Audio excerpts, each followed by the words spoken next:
todos los síntomas neuropsiquiátricos, es decir, de toda la parte mental, que han sido publicados a todo nivel de medicina, de psiquiatría, psicología, etc. Se hizo una revisión bibliográfica y más adelante les voy a explicar cómo se pudo determinar qué medicamentos homeopáticos nos pueden servir.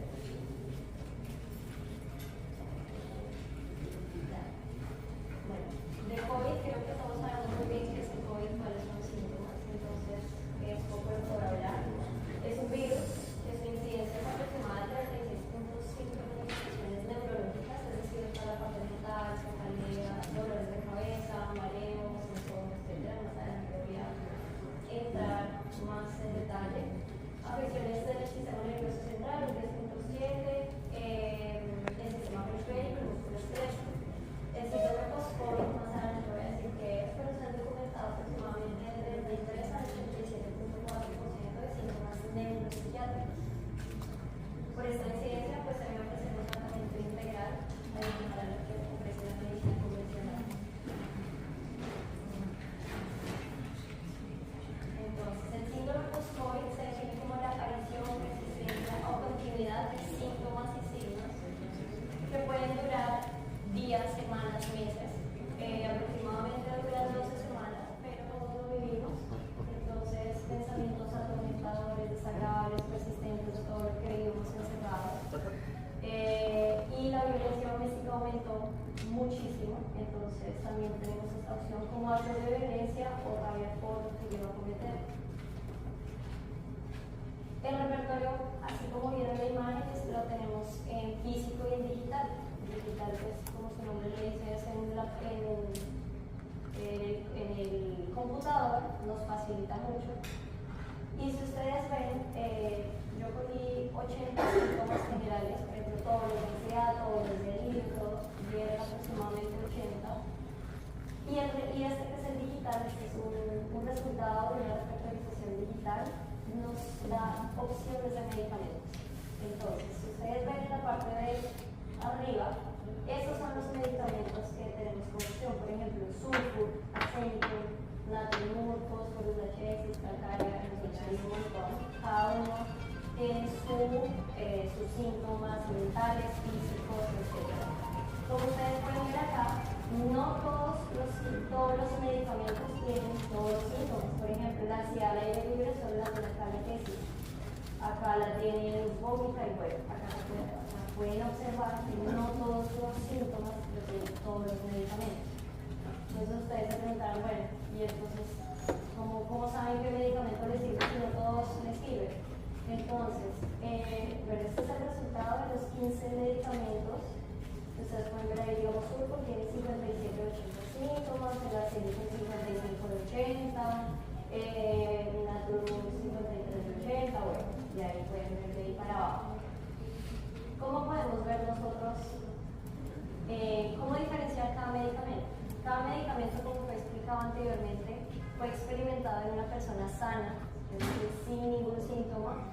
Eso produce unos síntomas y esos que produce son los mismos que curan, incluyendo físicos, mentales y lo que ya vamos a ver. Por ejemplo, el sulfur, en la parte mental, esto es solo como un resumen de la parte mental. El sulfur tiende a ser una persona nerviosa, asustadiza, irritable, peleador, indiferente al trabajo, desea la muerte, es olvidadizo y tiene miedo en la noche. El arsénico es una persona que puede ser que alterne entre excitación y depresiones, inquieto, agitado, de un lado a otro. Ahí ustedes pueden ver que cada persona es diferente en su personalidad y cada medicamento tiene una personalidad, por decirlo así, diferente. El natriumur es torpe, apresurado, llora por todo, que si lo consuelan se aumenta el llanto, por ejemplo, no le gusta llorar en público, entonces se va a esconderse y llora. Todo eso es lo que nos caracteriza a cada medicamento. El fósforo es, bueno, ansioso, lleno de pensamientos sobrios, miedo a que le pase algo, etc. Y la laquesis es eficaz, celoso, locuaz. Ahí pueden ver más o menos un resumen de cada medicamento. La foto, por ejemplo, de la laquesis es sacada del veneno de la serpiente.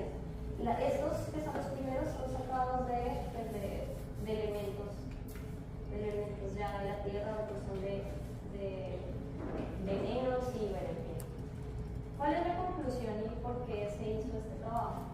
Primero, se hizo toda la lista de los síntomas que fueron los publicados, se hizo la traducción al lenguaje repertorial, es decir, los síntomas y la modalización de cada síntoma para nosotros poder, ustedes vieron, tener la lista de los síntomas. Se llevó inicialmente los 15 medicamentos. Ustedes se dieron cuenta que ninguno cubre todos los medicamentos, es decir, no es que se pueda dar todo el mismo a cualquiera. Y ahí es donde viene el papel del especialista. En medio de la consulta, poderse dar cuenta cómo es su actitud, cómo es su personalidad, así como lo dijimos en los primeros medicamentos. Hay muchos medicamentos, cada medicamento tiene su particularidad. Y el médico primero tiene que visualizar qué síntomas tiene allí para poder buscar por los síntomas que consultan. No sé si me van a entender.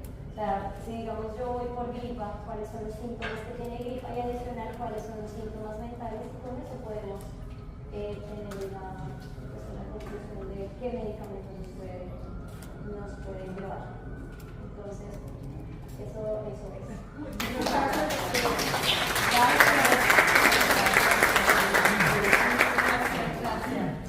Realmente esto fue parte de lo que, como hemos repetido, correspondía al pasado jueves en cuanto al Congreso Mundial de Salud. Vamos a dar las gracias a la doctora, a su madre, por esta interesantísima conferencia. Nos vamos desde Colombia, nos vamos a los certificados. Yo quisiera aprovechar, esto es difícil, pero hay que hacerlo. Ellos se van mañana y hay que darle estos certificados. Doctora, se me están cayendo.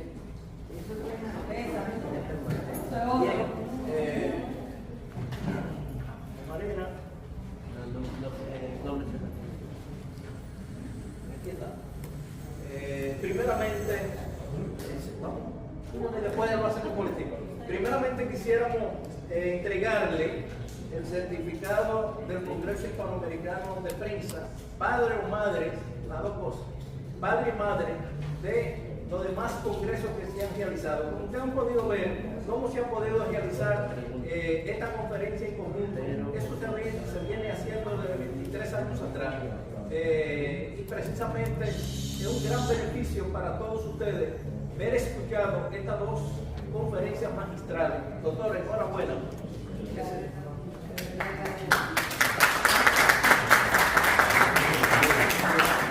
Igualmente quisiera, a nombre de la asambleísta Yudelka Tapia, hacer la entrega del Estado de Nueva York, reconociéndola también por su gran labor dentro del campo de la medicina y también como educadora.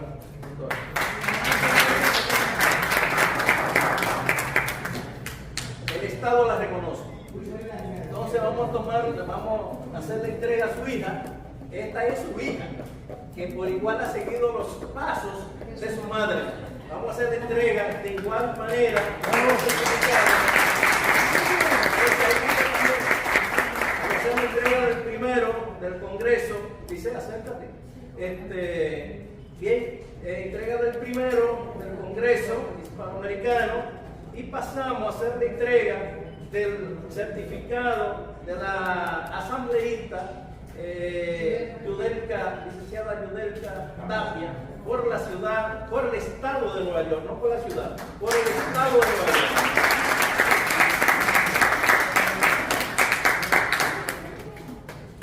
Y quisiéramos aprovechar, ya que estoy aquí, nos paramos un tiempecito a Licey, para decir que Ignacio Ramonet estará en comunicación vía internet tan pronto pase esta conferencia.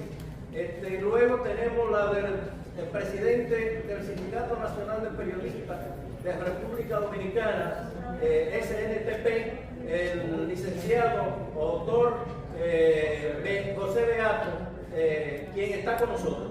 Pero por igual quisiera saludar a Yudelka Rivera, una gran amiga periodista, y también a nuestra amiga de todos los tiempos, Fresa, quien es parte de los cofundadores de este congreso. Fresa Torres, que está por aquí con nosotros. Así que un aplauso para gracias. Y este congreso es de ustedes, bueno, la doctora es parte fundadora del congreso González. Bien, los micrófonos. Muchísimas gracias. Si me hace el favor de encenderme la luz, porque el siguiente panelista viene sin proyección, sin que prenden la luz. De este lado, doctora Márquez, doctora, a ver. Hola, buenas tardes a todos. Muchas gracias por la oportunidad al doctor Amin Cruz y felicitarlos por estar aguantando ya esta semana de congreso. Los he visto casi todos los días desde que empieza hasta que anochece y eso es de reconocerse. Pues como lo mencionaba la doctora, mi nombre es Antonio Loyola, yo vengo de México. Por ahí decía ella que nos identifiquemos. Yo soy abogado de profesión, soy microempresario de la zona donde yo vivo. Fui presidente de una organización de abogados a nivel internacional en 21 países. También a veces, de vez en cuando, hago periodismo. Tengo un programa de televisión local donde vivo. Y bueno, ando por acá con ustedes. El tema que me toca es sobre las perspectivas de educación en América Latina. Y creo que para que nosotros podamos empezar con esta charla, yo le llamo ponencia, yo le llamo charla, yo creo que tendríamos que empezar a analizar qué es una perspectiva y le pediría que al compañero que me diga qué es una perspectiva. Una perspectiva es una idea de lo que tú quieres tener o lo que tú esperas tener. Perfecto. Después de que nos dio un concepto nuestro compañero sobre lo que es una perspectiva, tendríamos que analizar cuáles son los retos que tiene América Latina en materia de educación. Y por eso es que no traje una presentación, tampoco pedí que me pusieran un micrófono, porque yo creo que es uno de los principales retos que tiene América Latina, por la falta a veces de presupuesto, por la falta a veces de espacios o de infraestructura que necesitan nuestras escuelas, a nivel básico principalmente. También el que a veces el alumno esté hablando allá atrás, eso es normal y para mí no hay molestia, porque ese es uno de los retos que también tiene nuestra educación en América Latina. Los grupos son sobrepoblados. El maestro, el docente que instruye, pues no le puede dar clase a 70, no le puede dar clase a 50. El de atrás no lo escucha, el de atrás no le pone atención, el profesor no alcanza a hablar hasta el fondo. Es lo que nosotros tenemos que empezar a analizar de los retos que tenemos en nuestra América Latina en materia educativa. Pero aparte de eso, les pediría que en su mente se preguntaran ustedes si en verdad ustedes están ejerciendo lo que soñaban hacer cuando eran niños. Porque muchos de nosotros hoy somos abogados, hoy somos periodistas, hoy somos licenciados en relaciones públicas, pero ¿en verdad queríamos hacer eso? ¿Le han preguntado a sus hijos si en verdad se sienten felices yendo a la escuela? Porque es muy diferente decirle al niño, ¿te gusta ir a la escuela? Sí. Pero es muy diferente decirle, ¿eres feliz yendo a la escuela? Muchos niños dicen, sí, pero no son felices. Porque también nuestros modelos educativos que tenemos en América Latina, ¿sale?, son homologados a sistemas antiguos. Les pediría de favor que cerraran los ojos. Cierren los ojos, por favor. Y quiero que en su mente imaginen el salón de clases en el que ustedes tomaron su primaria o su secundaria hace 20 años, hace 30 años, hace 40 años. ¿Ya lo tienen en la mente? Ahora, para quien tiene hijos, para quien da clase hoy en día, visualice ese salón que hoy en día tenemos y les puedo apostar que es casi idéntico. porque nuestros salones de clase no han cambiado, porque el mundo está cambiando, pero los salones de clase no.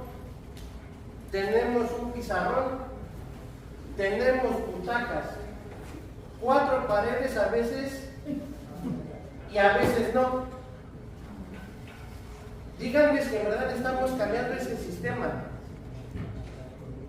¿Cuántos de ustedes decían, híjole, yo quiero ser abogado, pero el papá te dijo que tenías que ser médico? Y hoy dices, pues soy médico, soy bueno y vivo bien. Pero, ¿en verdad disfrutas al 100% lo que haces? ¿O te has quedado conforme con lo que hoy te da la vida?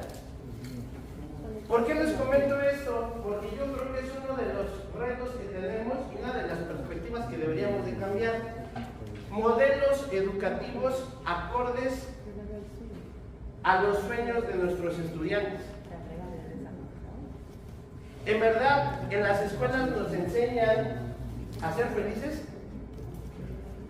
nos enseñan inteligencia emocional, nos enseñan que cuando te deje el novio, cuando te deje la novia, es un proceso.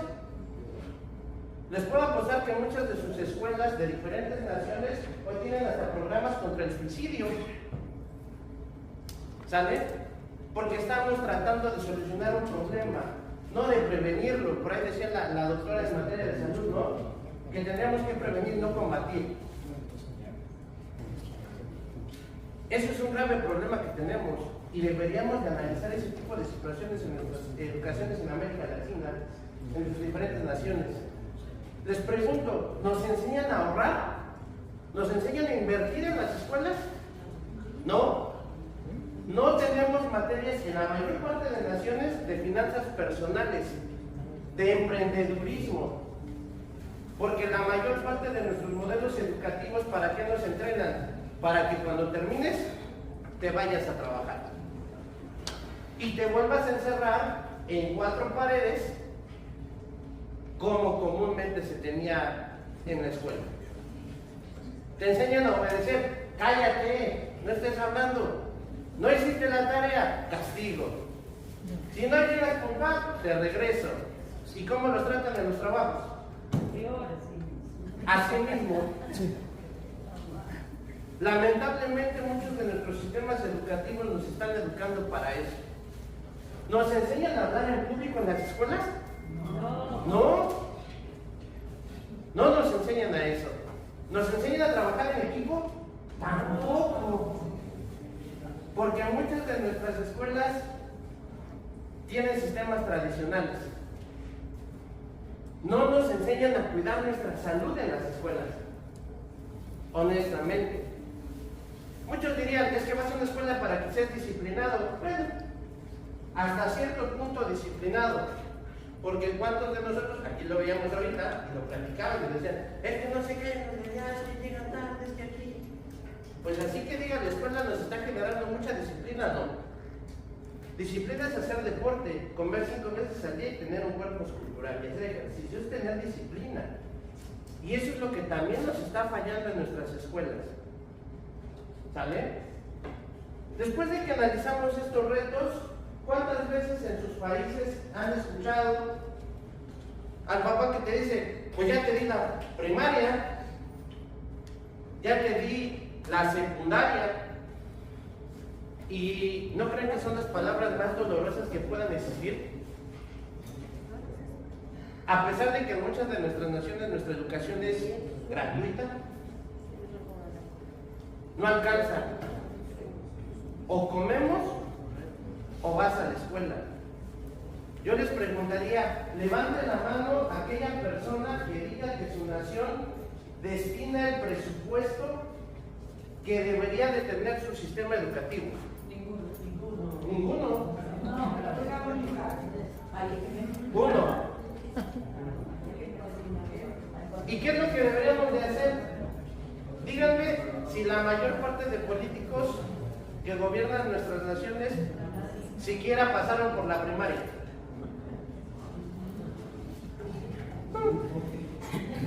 Pero díganme si todos no hemos tenido un gran maestro en nuestra historia. Eso es lo que le deberíamos de enseñar a nuestros políticos.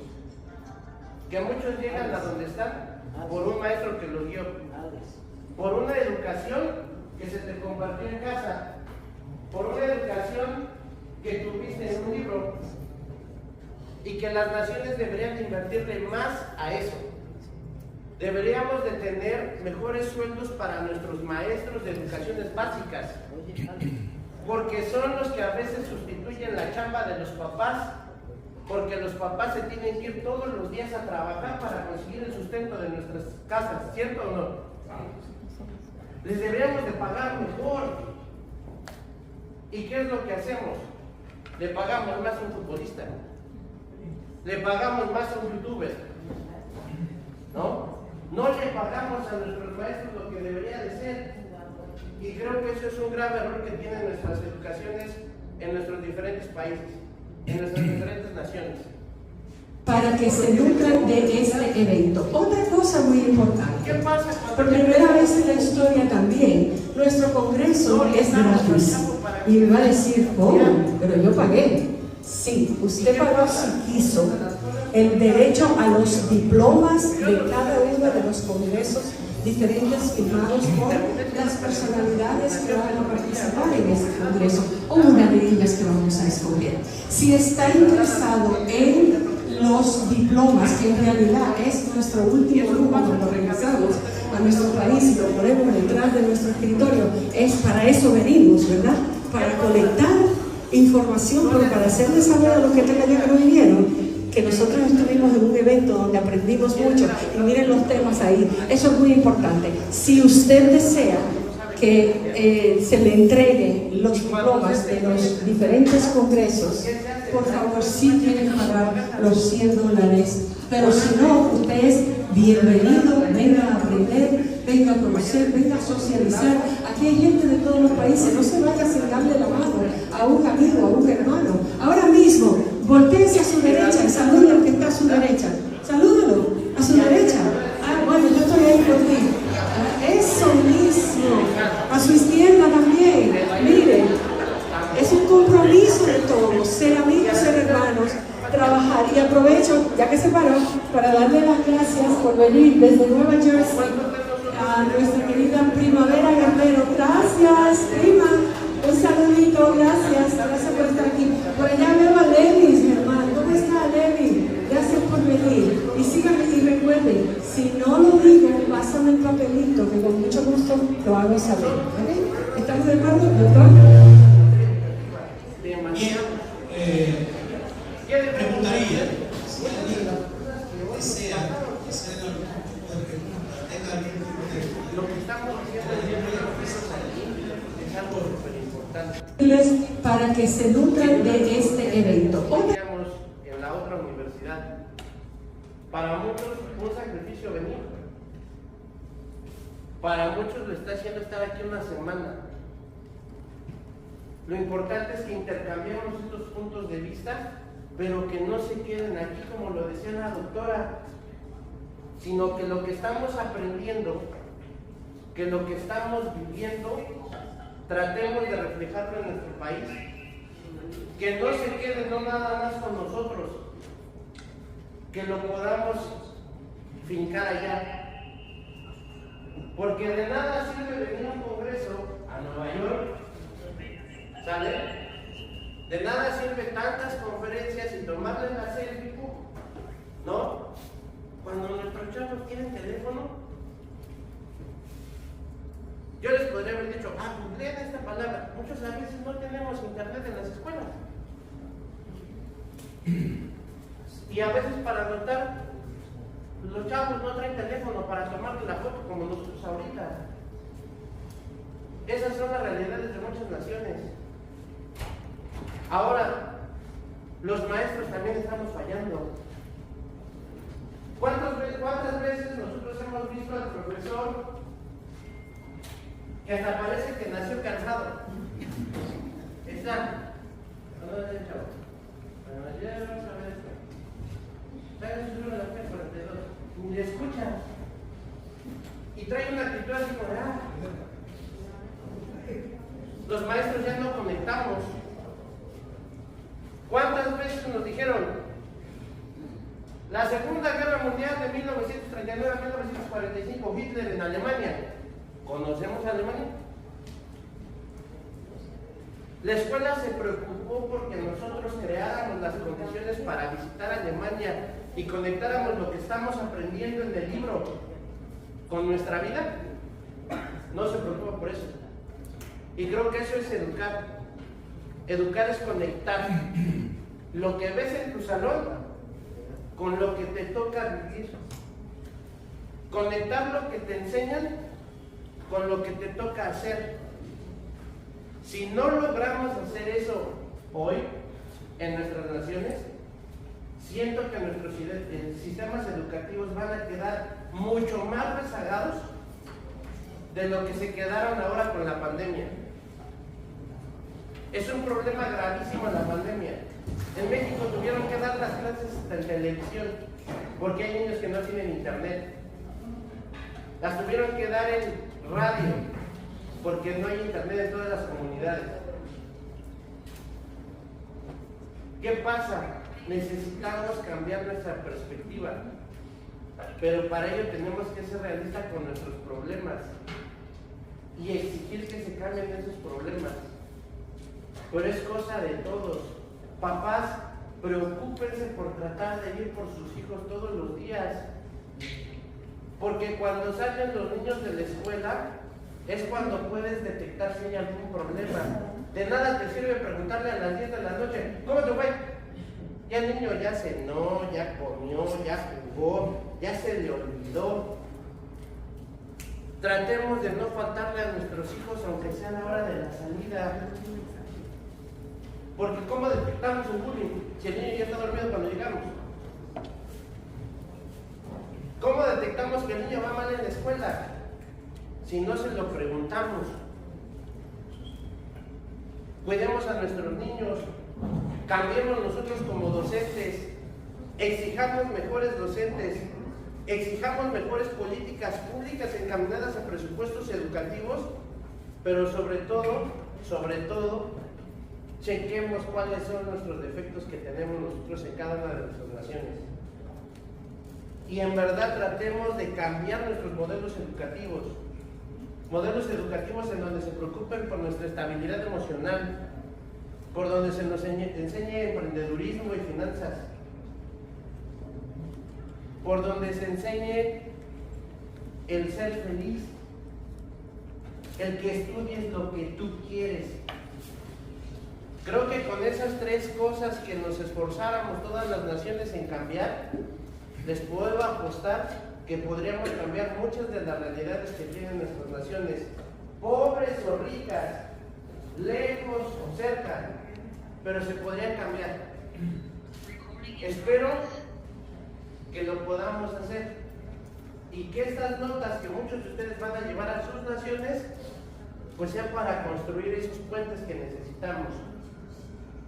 Porque si no, de nada sirve que estemos aquí. Muchas gracias.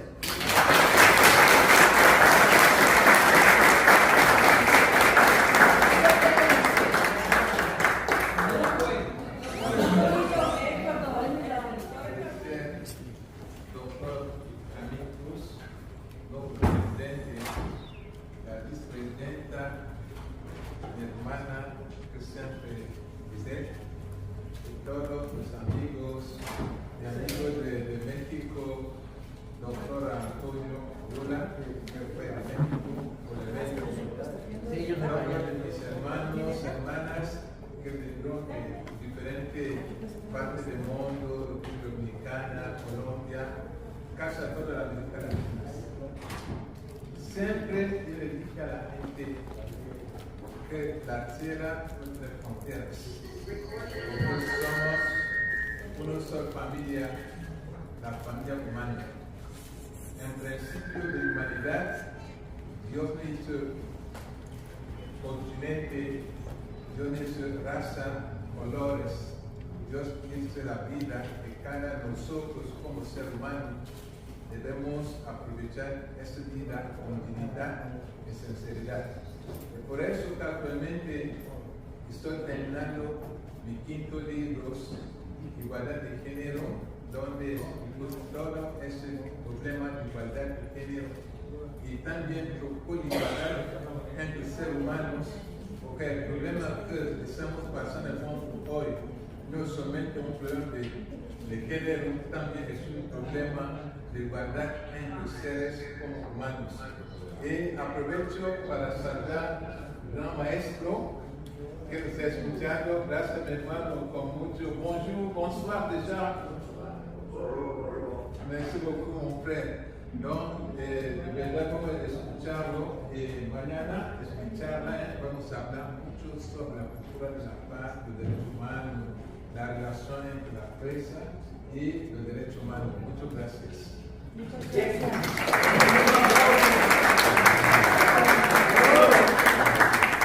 Yo quisiera. No, estoy llamando al príncipe para que pueda ver este.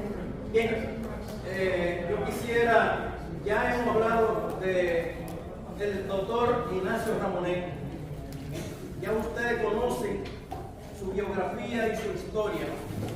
Yo quisiera solamente tener la oportunidad de decirle, doctor Ignacio Ramonet, aquí nuestros periodistas están ansiosos de escucharlo. La sala es suya.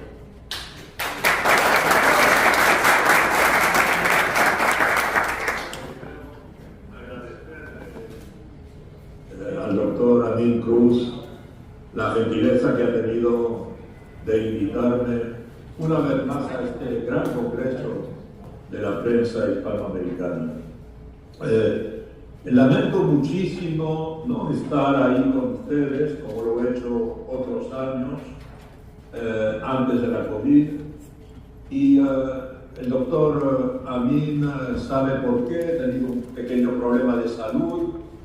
Mi cardiólogo no me ha aconsejado de no viajar en avión en particular durante un tiempo. He podido hacerlo más recientemente, pero ya el congreso había empezado. Así que hemos convenido que pudiera intervenir mediante esta vía y por eso a la vez les pido disculpas y por otra parte es un gran placer para mí estar aquí con ustedes. Quisiera en 20 minutos, 25 minutos, no mucho más, reflexionar con ustedes sobre el nuevo sistema desinformativo. ¿Qué es lo que estamos viendo y que tenemos ante los ojos? Por ejemplo, dos noticias importantes, un tema que ha sido noticia, que es noticia diaria, que es la guerra de Ucrania. Y otro tema que ha sido noticia estos últimos días, que ha sido el atentado contra Cristina Kirchner.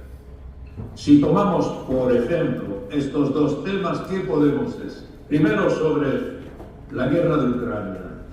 Nos damos cuenta que sobre un acontecimiento tan importante como ese, probablemente el acontecimiento bélico más importante desde la Segunda Guerra Mundial, o por lo menos desde la Guerra de Corea, en los años 1950, 52, 53, este acontecimiento bélico lo estamos siguiendo desde el punto de vista informacional con enormes carencias. No sabemos lo que pasa en el terreno, a pesar de la extraordinaria progresión que ha habido en términos de tecnología, a pesar de la cantidad de periodistas que se encuentran en el terreno, en realidad no tenemos una visión completa, panorámica de lo que pasa. Esencialmente para nosotros, que estamos en Estados Unidos, o estamos en América Latina, o estamos en Europa Occidental, lo que tenemos sobre la guerra de Ucrania es la versión occidental, la versión estadounidense, la versión de la OTAN, la versión de la Unión Europea. No tenemos en absoluto, o casi en absoluto, la versión de Rusia, que es el adversario, evidentemente. No es que la versión de Rusia vaya a ser más exacta que la versión occidental, pero nosotros como ciudadanos quisiéramos tener las dos versiones para hacernos una idea. Pero este sistema informacional no lo permite. Y estamos en una situación en la que la propaganda, una vez más, como en todas las guerras, ha tomado el poder. Y evidentemente, por otra parte, es lo que aquí quisiera aportar, esta es la primera guerra de esta importancia que está más cubierta por las redes sociales que por los medios tradicionales en general, la televisión, la prensa escrita o la radio. Las redes son las que por primera vez en un conflicto de esta magnitud dan el tono. Y claro, hemos asistido también a medidas de censura que hasta ahora tampoco conocíamos. Por ejemplo, en Estados Unidos o en la Unión Europea y en muchos países, o simplemente en nuestras redes, estamos consultando Facebook, si estamos consultando Twitter, si estamos consultando TikTok. Las propias redes no permiten a las versiones, a los medios, por ejemplo, que defienden una tesis favorable a Rusia, que puedan expresarse. Por ejemplo, Facebook, para hablar de Facebook, así todos tenemos una cuenta en Facebook. Facebook, como saben ustedes, no permite nunca o casi nunca, porque a veces se le escapa, que se mantengan discursos de odio. Y hace bien, discursos racistas, discursos que amenazan de muerte a alguien, es normal. En cambio, Facebook ha permitido y permite, de hecho, que se tengan discursos de odio contra, por ejemplo, el presidente Putin, contra las fuerzas rusas. Sí, ahí sí lo admite. En cambio, si hay un discurso de odio hacia las tropas de la OTAN, no lo permite. Entonces, estamos viendo cómo, sobre un tema tan importante como la guerra de Ucrania, y a pesar de que estamos en el siglo XXI, pues no disponemos de herramientas objetivas que nos permitan a un ciudadano, una ciudadana de hoy, tener una visión personal, completa del tema. Funciona la censura, funciona la propaganda, funciona la versión distorsionada sobre el tema, y por consiguiente, aunque evidentemente pudiéramos pensar que sabemos cosas, pues en realidad nos falta 50%, nada menos que 50% de la información sobre un tema tan importante. Otro ejemplo, todo esto para ir muy rápido. Otro ejemplo, el atentado contra Cristina Kirchner. Obviamente ese atentado se ha filmado en directo, claro, es un atentado fallido, afortunadamente, milagrosamente. Todos nosotros, me imagino que todos los amigos y las amigas que están en la sala hemos visto las imágenes, el vídeo en el que Cristina Kirchner, que sale de un coche que viene hacia su apartamento, y precisamente la cámara lo está filmando de frente y interviene en la imagen el puño y el revólver del asesino, del autor del atentado, que dispara, pero falla el disparo. Esto se ha visto netamente hoy. Sabemos la identidad del autor, conocemos por lo menos a dos de sus cómplices, en particular la compañera del autor del atentado. En fin, no parece que pueda haber dudas sobre esa tentativa de atentado. Y sin embargo, como todos ustedes saben, hoy día en las redes sociales se ha creado toda una galaxia de informaciones falsas para tratar de acreditar la idea de que ese atentado es un montaje, es un automontaje hecho por Cristina. Cristina misma es la que ha organizado ese atentado, fallido obviamente, para que haya un sentimiento de solidaridad con ella, un sentimiento compasional hacia ella, un sentimiento de solidaridad. Y en las redes hay miles de teorías complotistas tratando de desarrollar esta idea.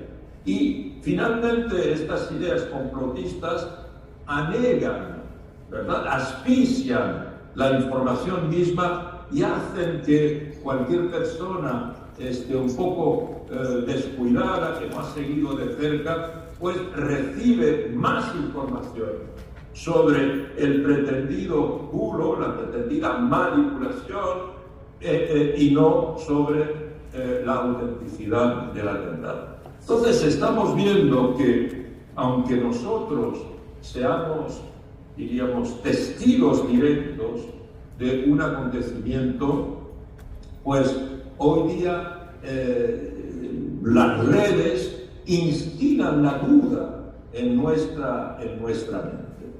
Y a partir de aquí quiero hacer dos pequeñas reflexiones sobre la realidad de la información de hoy. Primera realidad: los hechos ya no importan. Los hechos ya no son demostrativos. Los hechos ya no tienen la importancia definitiva que podían tener, digamos, en la información tradicional. Ante el hecho, pues evidentemente se inclinan las opiniones, los debates, porque un hecho es algo concreto, es algo real y, por consiguiente, digamos, se impone. Los hechos no, los hechos están en crisis. Los hechos no consiguen convencer. Y esto desde hace unos años, yo diría desde hace 5 o 6 años. El mandato del presidente Donald Trump demostró precisamente que los hechos ya no tenían la validez que podían tener en otro momento. El presidente Trump en particular fue quien desarrolló mediante su propio sistema de comunicación, a través de sus redes sociales. Recordemos que Trump tenía 153 millones de seguidores en sus diferentes cuentas, en Twitter, en Facebook, en particular en Twitter, porque era un gran aficionado al Twitter, como todos sabemos.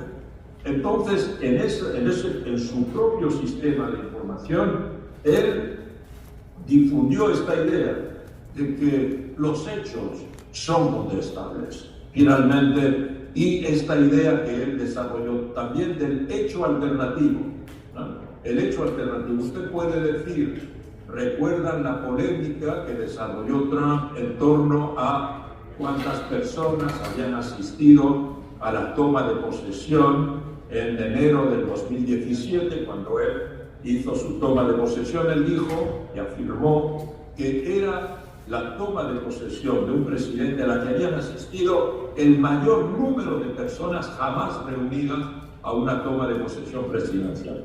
Y claro, muchos periódicos demostraron que eso era falso. Bastaba con mostrar una foto de la toma de posesión de Trump con las personas que estaban en la explanada en Washington y la toma de posesión, por ejemplo, del presidente Obama, y se veía que para Obama había 2 o 3 veces más personas que asistieron a la toma de posesión.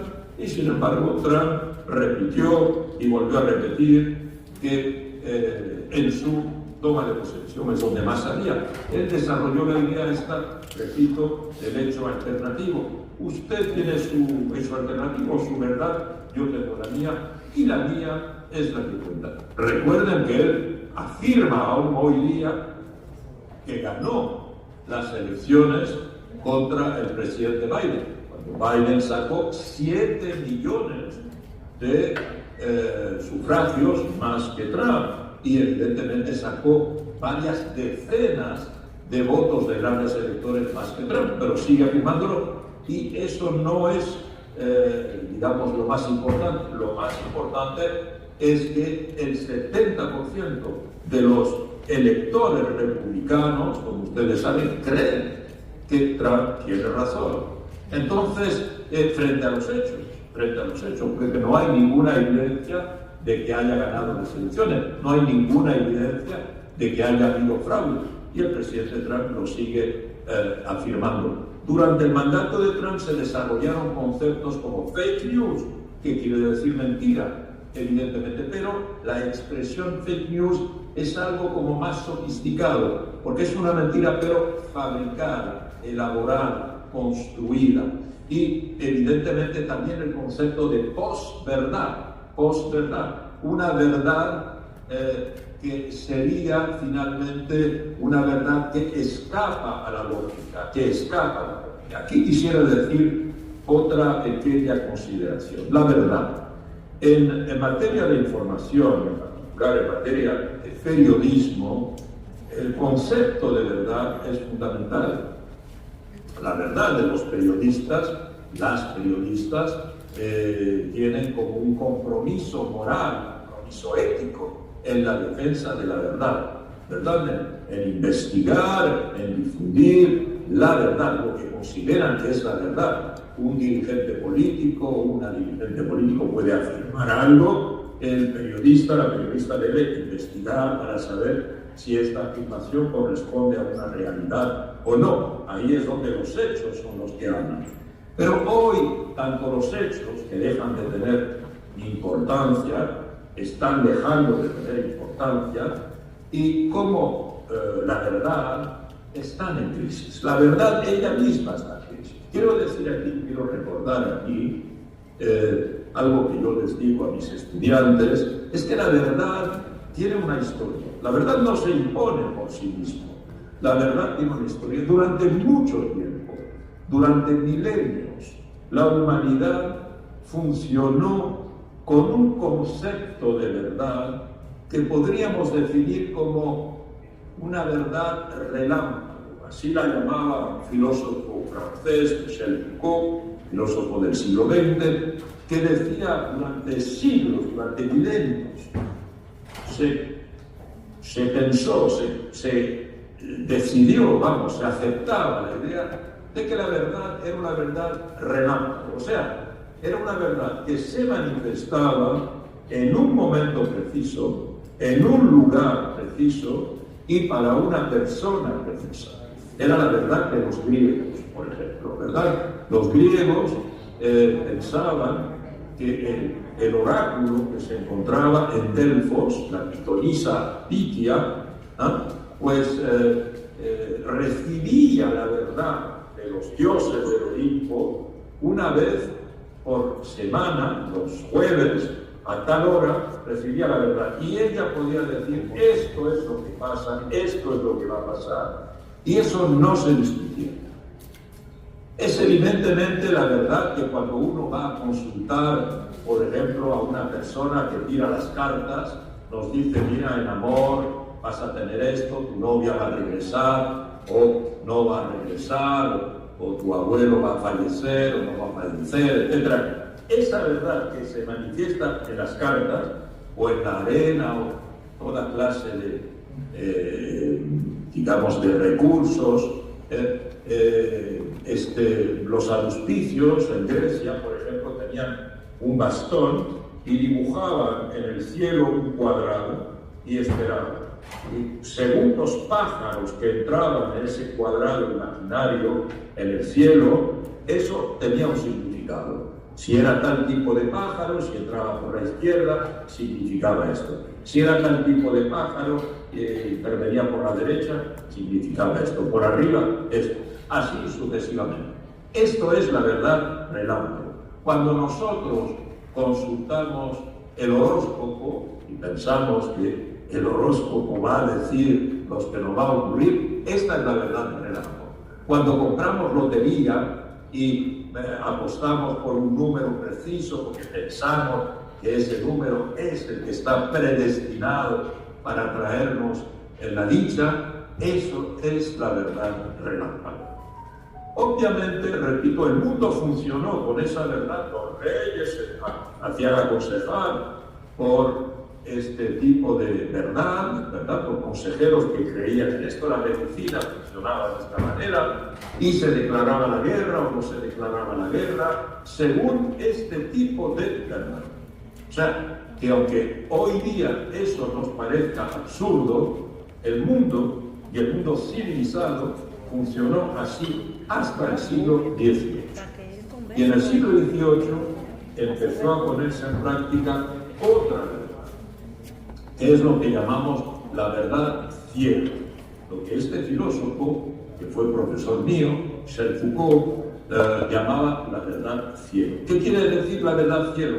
Es una verdad que se manifiesta siempre, en cualquier momento y para cualquier persona, obviamente. La verdad ciega es lo que llamamos la verdad científica, la verdad del método, la verdad del progreso, la verdad que establece el pensamiento científico. A partir del siglo XVIII empiezan a desarrollarse las ciencias exactas, se lucha contra la superstición, se establece poco a poco leyes físicas, leyes químicas, leyes de la naturaleza, y el mundo se empieza a organizar de una manera racional y se crea esta verdad. Entonces, ¿qué podemos decir? Bueno, la verdad del relámpago evidentemente fue muy criticada porque era una verdad caprichosa, digamos, era una verdad que calificaríamos hoy día de verdad supersticiosa. No estaba fundada en un razonamiento científico. ¿Y la verdad científica? Bueno, pues la verdad científica, miren cómo va el mundo. Miren qué mundo estamos. Un mundo con la crisis climática, un mundo con la guerra de Ucrania, un mundo con la inflación, un mundo con la COVID, un mundo con migraciones masivas por todas partes, un mundo con tantas desigualdades, un mundo con tanta miseria. La cuestión es, esa verdad científica tiene éxito, está teniendo éxito, ha podido evitar catástrofes como Chernobyl, como Fukushima, como otras catástrofes que se producen en el mundo.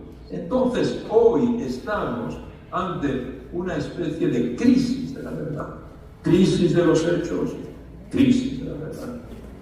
¿Cómo se expresa eso? Bueno, volvamos de nuevo al mandato de Donald Trump. Veamos cómo durante el mandato de Donald Trump se pudo desarrollar toda una serie de teorías complotistas que tuvieron una extraordinaria expansión. La teoría del Pizzagate, la teoría de Quanon, ¿verdad? Todas estas teorías que ganaron a millones y millones de estadounidenses. Quanon también está representada en el extranjero y que está basada en la idea de que finalmente los demócratas americanos en realidad constituyen una camarilla, una secta pedófila, una secta que lo que busca es raptar a niños y niñas menores para sacrificarlas, para arrancarles el adrenocromo, que permite que los viejos líderes del Partido Demócrata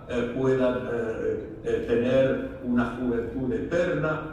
Toda esta elucubración, que si nos contasen que eso ocurrió en la Edad Media, lo creeríamos, es lo que circula por las redes, es lo que circula de tal manera por las redes, o la circulaba, porque la mayoría de las redes ahora censuran esa teoría o esas teorías, que son las que permitieron la organización de una manifestación insurreccional como el ataque al Capitolio. El ataque al Capitolio, decenas de miles de personas que se lanzaron a atacar el Capitolio para derrocar la democracia en Estados Unidos, estaban convencidos de dos cosas.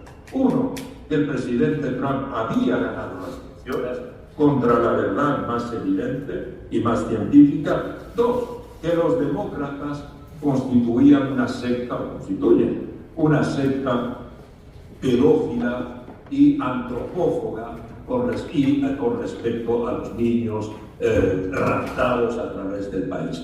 Estas ideas, ¿verdad?, demuestran que estamos ante una situación en la que algo muy grave está pasando, en particular con respecto a pilares fundamentales de la profesión periodística y de la información, porque son la solidez de los hechos y la manifestación de la verdad.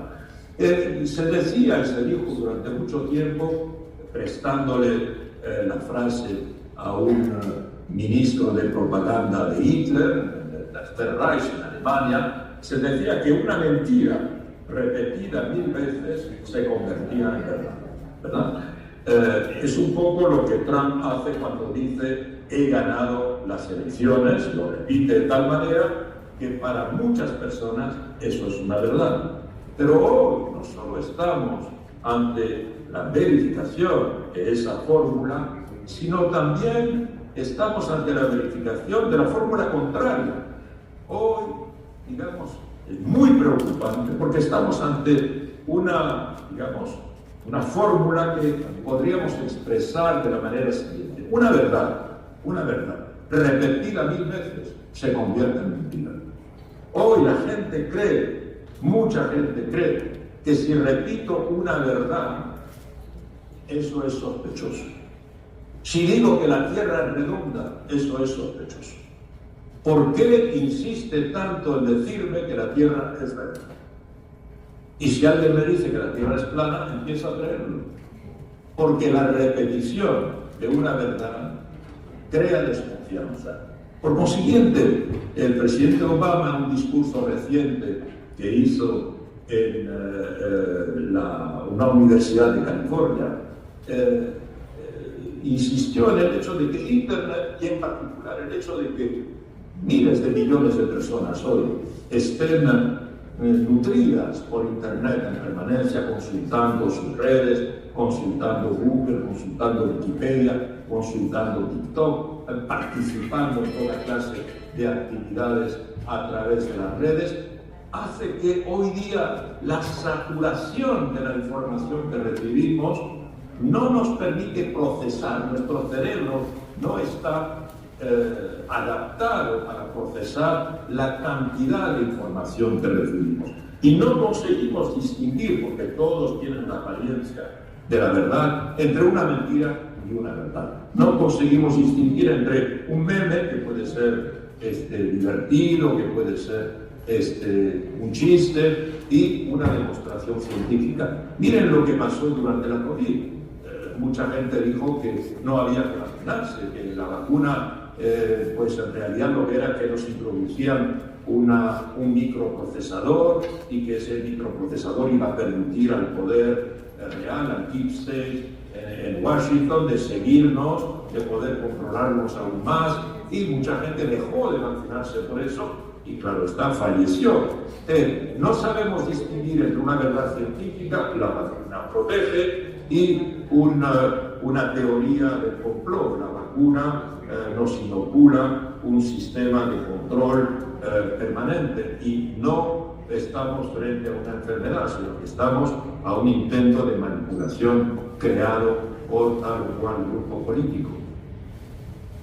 Todo esto está creando una situación en la que puede agravarse, porque estamos ante el desarrollo de la inteligencia artificial, y la inteligencia artificial va a crear aún más confusión, manipulaciones, mentiras, discursos de odio, discursos racistas. Por eso nuestras sociedades se están dividiendo cada vez más y es cada vez más difícil encontrar un punto fijo. Aquí sí me dicen la verdad, aquí sí los hechos tienen un valor, pero eso cada vez es más difícil distinguirlo. Por consiguiente, lo que estamos constatando es un poco, que nuestra profesión, que nunca ha tenido una edad de oro, lo he repetido muchas veces, se encuentra actualmente en quizá uno de los momentos más delicados, y es por eso que un congreso como este, el Congreso de la Prensa Hispanoamericana, es tan importante para que entre todos nosotros pues encontremos respuestas a estas nuevas dificultades que, digamos, el progreso mismo, la tecnología misma más contemporánea plantea a nuestros, deseos de informar con calidad a la ciudadanía. Recuerden que de la calidad de la información depende la calidad de la democracia. Muchas gracias.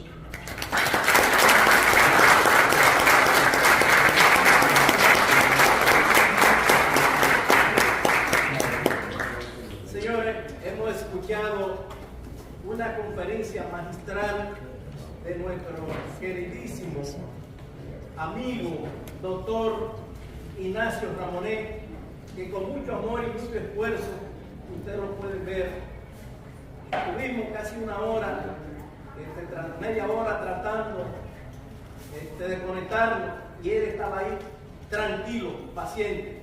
Doctor, muchísimas gracias por esa generosidad, ese apoyo, esa solidaridad.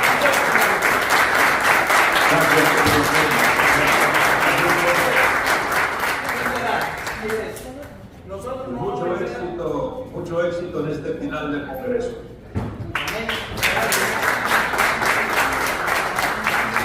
Todos les mandamos un abrazo y un saludo en especial a la licenciada Mercedes Castillo. Muchas gracias. A todos. Párense.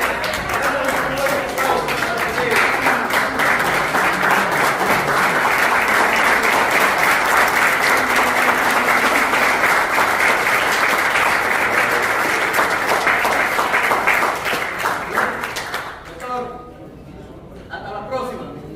Hasta la próxima. Bien, como ustedes vieron, el doctor Ignacio Ramonet es un hombre, un ser humano de este Congreso, de cada uno de ustedes.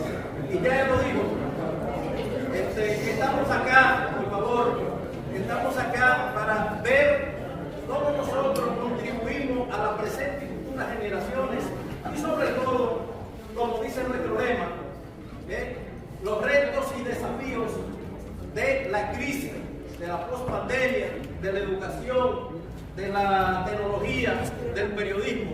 Estamos aquí para eso.